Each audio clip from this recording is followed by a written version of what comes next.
ನೀನು ನನ್ನ ಜೊತೆ ಬಂದು ಇದೇ ರೀತಿ ಅಂತರ್ಪಿಶಾಚಿಯಾಗಿ ಅಲಿಬೇಕು. ನಿನ್ ಟೈಮ್ ಮುಗಿತು.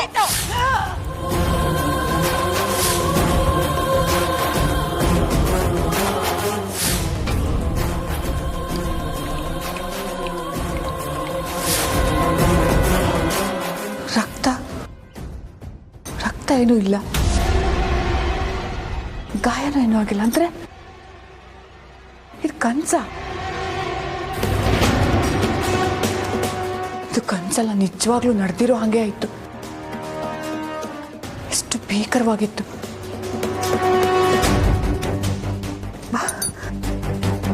ನನಗೆ ಹೀಗೆಲ್ಲ ಆಗಿದೆ ಅಂದ್ರೆ ಮನೇಲಿರೋ ಮಕ್ಕಳಿಗೆ ಏನಾಗಿರ್ಬೋದು?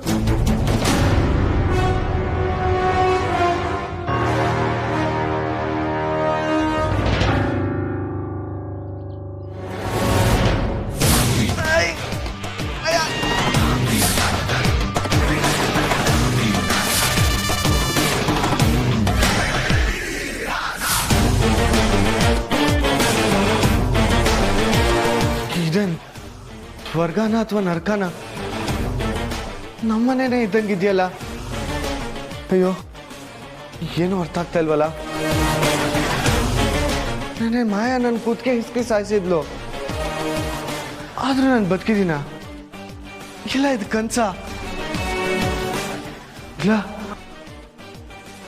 ನಾನೇನಾದ್ರೂ ಆತ್ಮ ಆಗೋಗಿದ್ದೀನ?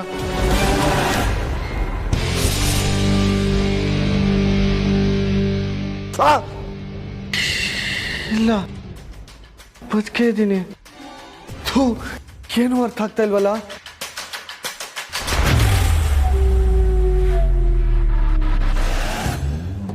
ಅಯ್ಯೋ, ನಾನ್ಯಾಕೆ ಇಲ್ಲಿ ಬಂದು ಮಲ್ಗಿದ್ದೀನಿ? ಏನಾಯ್ತು ನನಗೆ?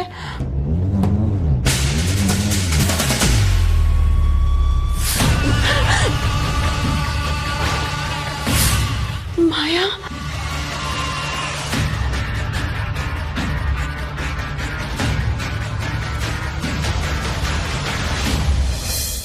ಸದ್ಯ ಮನೇಲಿ ಯಾರಿಗೂ ಯಾವ ತೊಂದರೆನೂ ಆಗಲಿಲ್ಲ.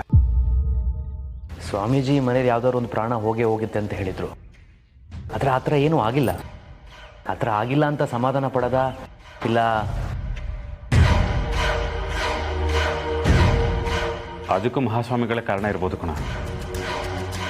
ಅವರೇ ಪ್ರಾಣ ಹೋಗ್ದಾಗೆ ನೋಡ್ಕೊಂಡಿರ್ಬೋದು. ಆದರೆ ನೆನ್ನೆ ನೀನು ತುಂಬ ಹೆದರ್ಕೊಂಡಾಗಿದ್ದೆ ಕಣ. ಯಾವಾಗಲೂ ಮಾಯಾ ಬರಲಿ, ಹಾಗೆ ಮಾಡ್ತೀನಿ ಹೀಗೆ ಮಾಡ್ತೀನಿ ಅಂತ ರೋಪ್ ಹಾಕ್ತಿದ್ದೆ. ನೆನ್ನೆ ನೋಡಿದ್ರೆ ನಮ್ಮ ರೂಮಿಗೆ ಬಂದು ಗುಬ್ಬಚ್ಚಿ ಥರ ಮಲ್ಕೊಂಡಿದ್ದಲ್ಲ.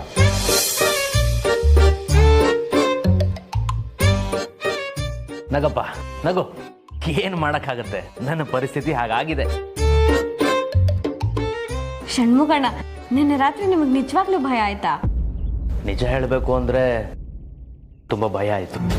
ಇಲ್ಲ ಅಂತ ಹೇಳಿದ್ರೆ ಅದು ಆತ್ಮವಂಚನೆ ಅನ್ಸುತ್ತೆ. ರಾತ್ರಿ ಮಲಗಿರ್ಬೇಕಾದ್ರೆ ಒಂದು ದೊಡ್ಡ ಕನಸು.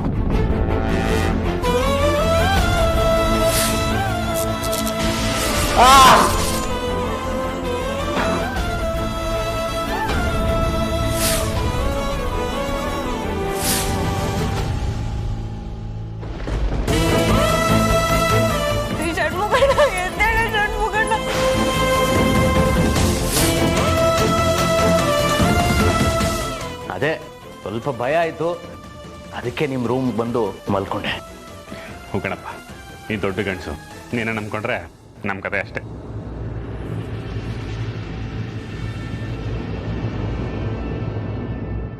ನಾನು ನೈಟೇ ಹೇಳಿದ್ದೆ ನಿಮಗೆ, ನೀವು ಮಾಯಿನ ಟಾರ್ಗೆಟ್ ಅಲ್ಲ ಅಂತ. ಆದರೂ ನೀವು ಹೆದರ್ಕೊಂಡು ಅಣ್ಣನ ರೂಮಲ್ಲಿ ಮಲ್ಕೊಂಡಿದ್ರಲ್ಲ.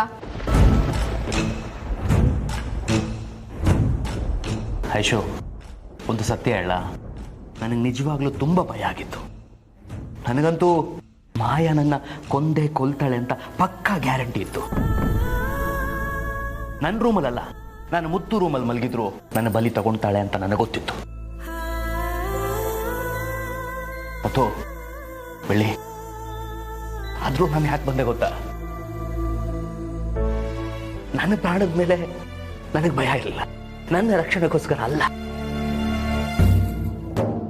ನನ್ನ ಮುತ್ತು, ನನ್ನ ತಕ್ಕವ, ಅವ್ರಿಗೇನು ಆಗ್ಬಾರ್ದು, ಏನಾದರೂ ಆಗದಾದ್ರೆ ನನ್ನ ಪ್ರಾಣ ಕೊಟ್ಟು ನಾನು ಅವತ್ತು ಕಾಪಾಡಲೇಬೇಕು ಅಂತ ಬಂದಿದ್ದೆ ಅಲ್ಲಿ.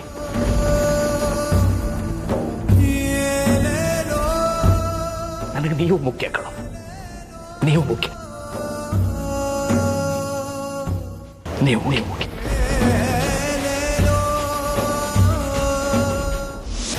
ಅಬ್ಬ, ಅಂತೂ ಎಲ್ರೂ ಬದುಕಿದೀವಿ. ಸ್ವಾಮಿಗಳು ಹೇಳ್ದಾಗೆ ಯಾರು ಸತ್ತಿಲ್ವಲ್ಲ. ಅದು ಸರಿ, ಆದ್ರೆ ಷಣ್ಮುಗ ಬದುಕಿದಾನೋ ಸತ್ತಿದಾನೋ ಅಂತ ಮೊದಲು ಚೆಕ್ ಮಾಡಬೇಕು.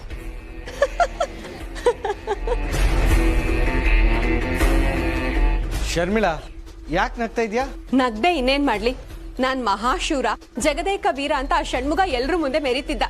ನಿನ್ನೆ ಹೆದರ್ಕೊಂಡು ಮುತ್ತಣ್ಣನ್ ರೂಮ್ಗೆ ಹೋಗಿ ಮಲ್ಗಿದ್ನಂತೆ.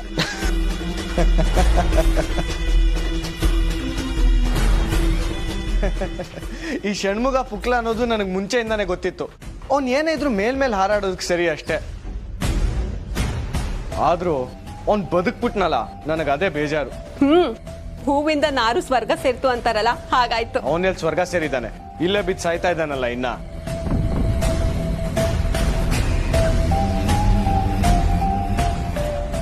ಅಮ್ಮ, ನೀನ್ಯಾಕೆ ಇಷ್ಟೊಂದು ಬೇಜಾರಲ್ಲಿದ್ಯಾ? ಮನೇಲಿ ಯಾರಿಗೂ ಏನೂ ಆಗಿಲ್ವಲ್ಲ, ಆದ್ರೂ ಯಾಕೆ ಹಿಂಗಿದ್ಯಾ? ಯಾರಿಗೂ ಏನೂ ಆಗ್ಲಿಲ್ಲ ಸರಿ, ಆದ್ರೆ ನನಗೊಂದು ಕೆಟ್ಟ ಕನಸು ಬಿತ್ತು. ನನ್ನ ಕನಸಲ್ಲಿ ಮಾಯಾ ನಾನು ಕೂತ್ಕೊಳ್ಳೋ ಕುರ್ಚಿ ಮೇಲೆ ಕೂತಾಗೆ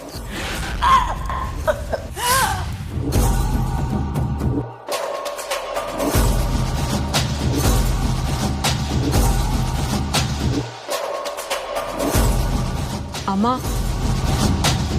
ನಾನು ಹೇಳ್ಕೊಂಡಿರ್ಲಿಲ್ಲ. ಆಕ್ಚುಲಿ ನಿನ್ನೆ ರಾತ್ರಿ ನನಗೂ ಒಂದು ಕೆಟ್ಟ ಕನಸು ಬಿತ್ತು. ಮಾಯಾ ನನಗೆ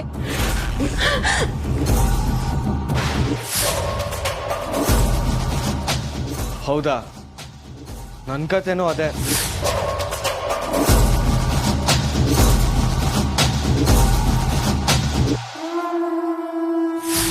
ಅಲ್ಲಮ್ಮ, ನಾನೇನೋ ಷಣ್ಮುಗನೇ ಮೊದಲನೇ ಬಲಿ ಆಗ್ತಾನೆ ಅಂತ ಅನ್ಕೊಂಡಿದ್ದೆ. ನೋಡಿದ್ರೇನೇನೆ ಏನೂ ಆಗಿಲ್ಲ. ಹಾಗಾದ್ರೆ ಆ ಮಹಾಸ್ವಾಮಿಗಳು ಹೇಳಿದ್ದು ಬರೀ ಸುಳ್ಳ?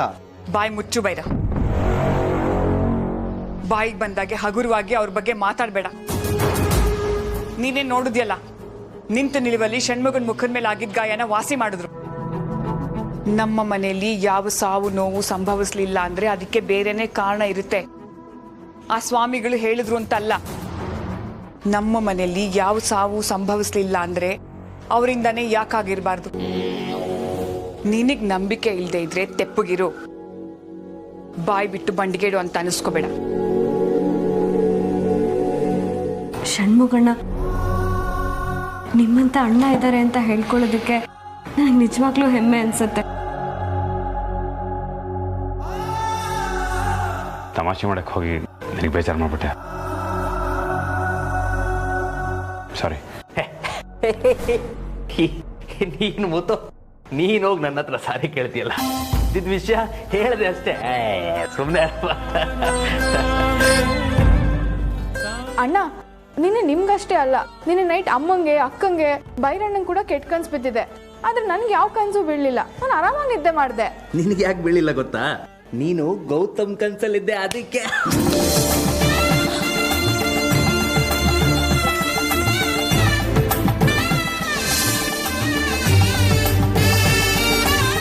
ಕನ್ಸು ಬಿದ್ದರೆ ಬಿಡಲಿ, ಸದ್ಯ ಯಾರಿಗೂ ಏನು ತೊಂದರೆ ಆಗಲಿಲ್ಲವಲ್ಲ, ಅದು ಮುಖ್ಯ. ಷಣ್ಮುಗಣ್ಣ, ಐಶು, ನಮ್ಮ ಮನೇಲಿರೋರು ಯಾರಿಗೂ ತೊಂದರೆ ಆಗಬಾರ್ದು ಅಂತ ನಾನು ದೇವ್ರ ಹತ್ರ ಬೇಡ್ಕೊಂಡಿದ್ದೆ. ಹಾಲಿನ ಅಭಿಷೇಕ ಮಾಡ್ತೀನಿ ಅಂತ ಹರಕೆ ಹೊತ್ಕೊಂಡಿದ್ದೆ.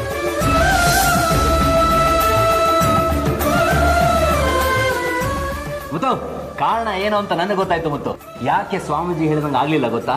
ಬೆಳ್ಳಿ ಅಮ್ಮನವ್ರ ಹತ್ರ ಹರಕೆ ಹೊತ್ಕೊಂಡಿದ್ದಾಳೆ, ಅಮ್ಮನವರು ನಮ್ಮನ್ನೆಲ್ಲ ಕಾದಿದ್ದಾರೆ ಅಲ್ವಾ ಐಶು? ಇದ್ರೂ ಇರ್ಬೋದು ಷಣ್ಮುಗ, ಅಂತೂ ನಮ್ಮ ಬೆಳ್ಳಿ ನಮ್ಮನೆ ಜೀವನ ಕಾಪಾಡ್ಬಿಟ್ಲ.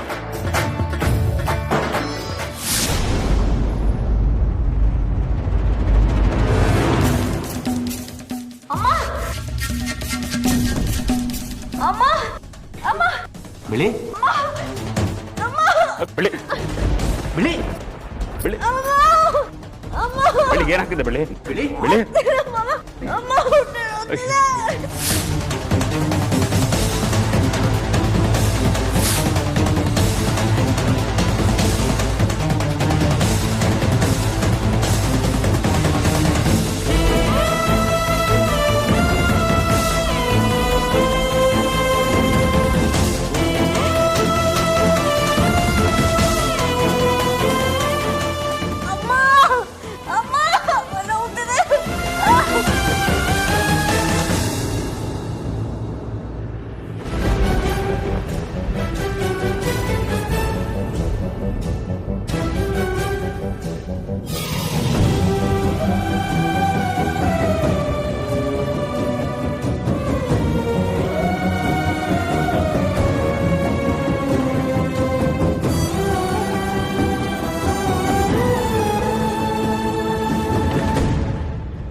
ನಿಮ್ಮ ಮಿಸ್ಸಸ್ ಔಟ್ ಆಫ್ ಡೇಂಜರ್, ಆದರೆ ಅಬೋರ್ಷನ್ ಆಯಿತು.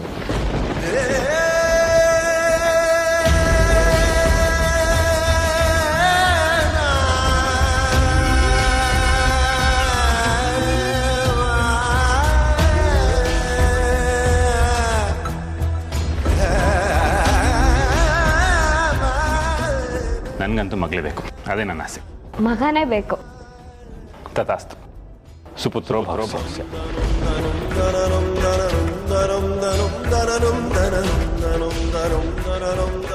ಏನು ಹೇಳ್ತಿದ್ದೀರಾ ಡಾಕ್ಟರ್? ಅಬಾರ್ಷನ್ ಆಯ್ತಾ? ಹೌದು, ಅವ್ರು ತುಂಬ ವೀಕ್ ಆಗಿರೋದ್ರಿಂದ ಹೀಗಾಗಿದೆ. ಹೇಳ್ತಾ ಕೆಲಸ ಆಗೋಯ್ತು ಡಾಕ್ಟರ್.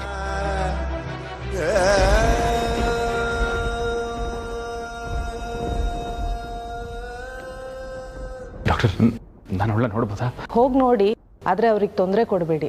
ಬಟ್ ಅವ್ರನ್ನ ಇಮಿಡಿಯೇಟಾಗಿ ಹಾಸ್ಪಿಟಲಿಗೆ ಕರ್ಕೊಂಬರ್ಬೇಕು. ಸರಿ ಡಾಕ್ಟರ್.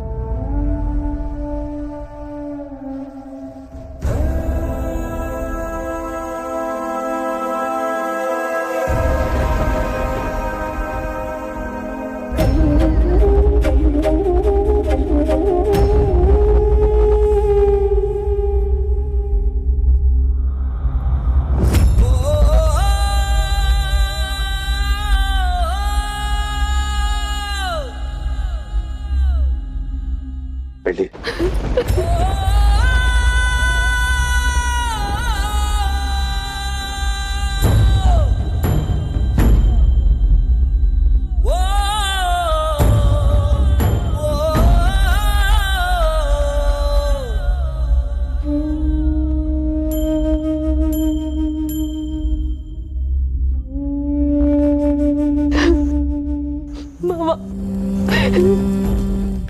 ನನ್ನ ಕೈಯಲ್ಲಿ ರಾಜಕುಮಾರನ ಉಳಿಸ್ಕೊಳಕ್ ಆಗ್ಲಿಲ್ಲ ಮಾವ.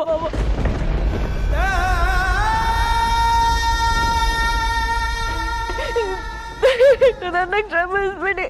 ಬೆಳ್ಳಿ, ನಿನಗೇನು ಆಗ್ಲಿಲ್ವಲ್ಲ? ನನಗಷ್ಟು ಸಾಕು.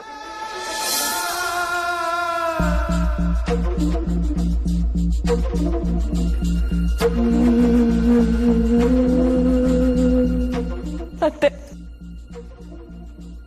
ನೀವೀ ಮಗುಗೋಸ್ಕರ ಎಷ್ಟು ಹಂಬಲಿಸ್ತಿದ್ರಿ, ನನಗೆ ಇಷ್ಟೆಲ್ಲ ಆರೈಕೆ ಮಾಡಿದ್ರಿ. ನಿಮ್ಮ ವಂಶೋದ್ಧಾರನ ನನ್ನ ಕೈ ಉಳಿಸ್ಕೊಳಕ್ ಆಗ್ಲಿಲ್ಲ ಅತ್ತೆ.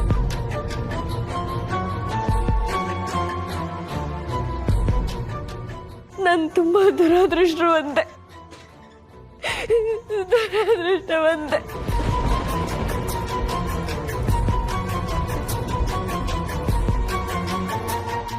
ಬೆಳ್ಳಿ, ಇದಕ್ಕೋಸ್ಕರ ಯಾಕೆ ಇಷ್ಟೊಂದು ನೊಂದ್ಕೋತ್ಯ? ಇದು ಸರ್ವೇ ಸಾಮಾನ್ಯ. ಶರ್ಮಿಳಾ ಹುಟ್ಟಕ್ಕಿಂತ ಮುಂಚೆ ನನಗೂ 2 ಸಲ ಅಬೋರ್ಷನ್ ಆಗಿತ್ತು. ನೀನ್ ನಂಬಿರೋ ದೇವರು ನಿನ್ ಕೈ ಬಿಡೋದಿಲ್ಲ. ನಿನ್ ಮುಂದೆ ತಾಯಿ ಆಗೇ ಆಗ್ತೀಯ.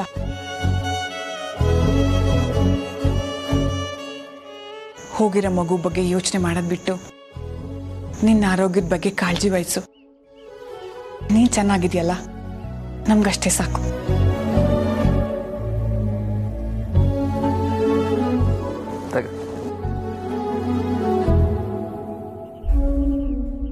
ತಗವ,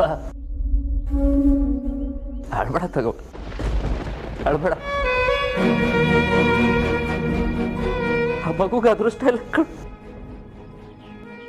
ನಿನ್ ಮಡ್ಲೆಲ್ಲ ಆಡಕ್ಕೆ ಮಗುಗೆ ಅದೃಷ್ಟ.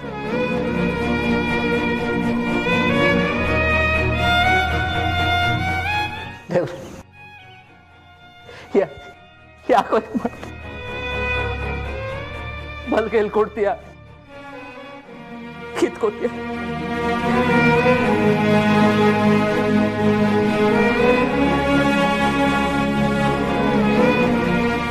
ತಗಬಾ, ನೀನು ನೋಡ್ತಾರೆ ಈ 9 ತಿಂಗಳಲ್ಲಿ ನಾನು ಮಾವ ಆಗ್ತೀನಿ. ಅದು ಖಂಡಿತ ನಡೆದೇ ನಡಿ.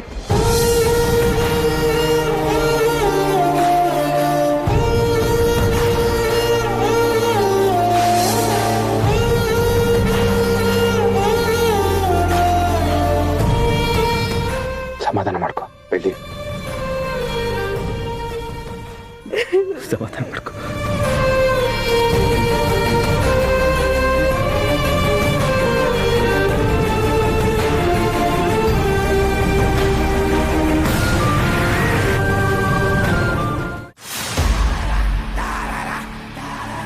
ಅಮ್ಮ, ಬೆಳ್ಳಿಗೆ ಅಬಾರ್ಷನ್ ಆಗೋಯ್ತಾ? ಹೌದು ಶರ್ಮಿಳಾ, ಅದನ್ನ ಕನ್ಫರ್ಮ್ ಮಾಡ್ಕೊಳ್ಳೋಕ್ಕೋಸ್ಕರನೇ ಹಾಸ್ಪಿಟಲ್ಗೆ ಹೋಗಿದ್ದೆ. ನೀನ್ ಯಾಕಮ್ಮ ಡಲ್ ಆಗಿದ್ಯಾ? ಬೆಳ್ಳಿ ಮಗು ಹೋಯ್ತು ಅಂತ ಬೇಜಾರ? ಮಗು ಜೊತೆ ಬೆಳ್ಳಿನೂ ಹೋಗ್ಲಿಲ್ವಲ್ಲ ಅಂತ ಬೇಜಾರಾಗಿದೆ. ಹೋಗ್ಲಿ ಬಿಡಮ್ಮ, ಸದ್ಯಕ್ಕೆ ಒಂದ್ ಪೀಡೆ ಕಳೀತಲ್ಲ. ಹೌದು, ಅಬಾರ್ಷನ್ ಯಾಕಾಯ್ತಂತೆ? ಯಾರಿಗ್ ಗೊತ್ತು. ಒಟ್ನಲ್ಲಿ ನಾವ್ ಅನ್ಕೊಂಡಿದ್ದಾಯ್ತಲ್ಲ. ಆ ಮಗುನ ಅಬಾರ್ಟ್ ಮಾಡ್ಬೇಕು ಅಂತ ಮಾತ್ರೆ ತಂದಿಟ್ಟಿದ್ನಲ್ಲ, ಈ ಮಾಯನ ಅವಾಂತರದಲ್ಲಿ ಅದನ್ನ ಬೆಳ್ಳಿಗೆ ಕೊಡಕ್ಕೆ ಆಗ್ಲಿಲ್ಲ. ಅದರ ಅಗತ್ಯನೇ ಇಲ್ಲದೆ ದೇವ್ರು ನಮಗ್ ಸಹಾಯ ಮಾಡಿದನಲ್ಲ, ಅದು ಸಾಕು. ಅಂತೂ ಯಾವ ಸಮಸ್ಯೆನೂ ಇಲ್ಲದೆ ಒಂದ್ ದೊಡ್ಡ ಗಂಡಾಂತರ ಕಳೀತಲ್ಲ, ಅಷ್ಟೇ ಸಾಕು. ಎಲ್ರಿಗೂ ಇದು ದುಃಖದ ಸುದ್ದಿ ಆದ್ರೆ ನಮಗ್ ಮಾತ್ರ ಸಡಗರ ಸಂಭ್ರಮದ ಸುದ್ದಿ. ಹಾಗಾದ್ರೆ ಬೆಳ್ಳಿಗೆ ಸದ್ಯಕ್ಕೆ ಅರ್ಧ ಆಸ್ತಿ ದಕ್ಕಲ್ಲ ಅನ್ನೋದು ಕನ್ಫರ್ಮ್ ಅಲ್ವಾ? ಈ ಸಲ ನಮ್ಮ ಅದೃಷ್ಟ ಚೆನ್ನಾಗಿತ್ತು, ಸಲೀಸಾಗಿ ನಾವು ಗೆದ್ವಿ. ಹಾಗಂತ ನಾವು ಸುಮ್ಮನೆ ಇರಕ್ಕಾಗೋದಿಲ್ಲ ಶರ್ಮಿಳಾ. ಇನ್ನು ಮುಂದೇನು ನಾವು ತುಂಬಾ ಎಚ್ಚರದಿಂದ ಇರಬೇಕು. ಬೆಳ್ಳಿ ಗರ್ಭಿಣಿ ಆಗದೆ ಇರೋ ಹಾಗೆ ನೋಡ್ಕೋಬೇಕು. ಈ ಸಲ ಅವಳಿಗೆ ಅಬಾರ್ಷನ್ ಆಗಿರೋದ್ರಿಂದ ಮುತ್ತು ಷಣ್ಮುಗ ಅವಳನ್ನು ತುಂಬಾ ಎಚ್ಚರದಿಂದ ನೋಡ್ಕೋತಾರೆ. ನಮ್ಮ ಕೆಲಸನ ನಾವು ಯಾರಿಗೂ ಯಾವುದೇ ಅನುಮಾನ ಬರ್ದೇ ಇರೋ ಹಾಗೆ ಮಾಡ್ಕೋಬೇಕು. ಅದ್ ಸರಿ, ಈಗ ತಂದಿರೋ ಮಾತ್ರೆ ಏನ್ ಮಾಡೋದು? ವೇಸ್ಟ್ ಆಗೋಯ್ತಲ್ಲಮ್ಮ. ವೇಸ್ಟ್ ಆಗತ್ತೆ ಅಂತ ನಾವು ತಗೊಳಕ್ಕಾಗತ್ತಾ? ಆ ಮಾತ್ರೆ ನಿನ್ನ ಹತ್ರ ಇರೋದನ್ನ ಯಾರಾದ್ರೂ ನೋಡಿದ್ರೆ ಅನುಮಾನ ಬರುತ್ತೆ. ಮೊದಲು ಅದನ್ನ ತೆಗೆದು ಬಿಸಾಕು. ಸರಿಮ್ಮ.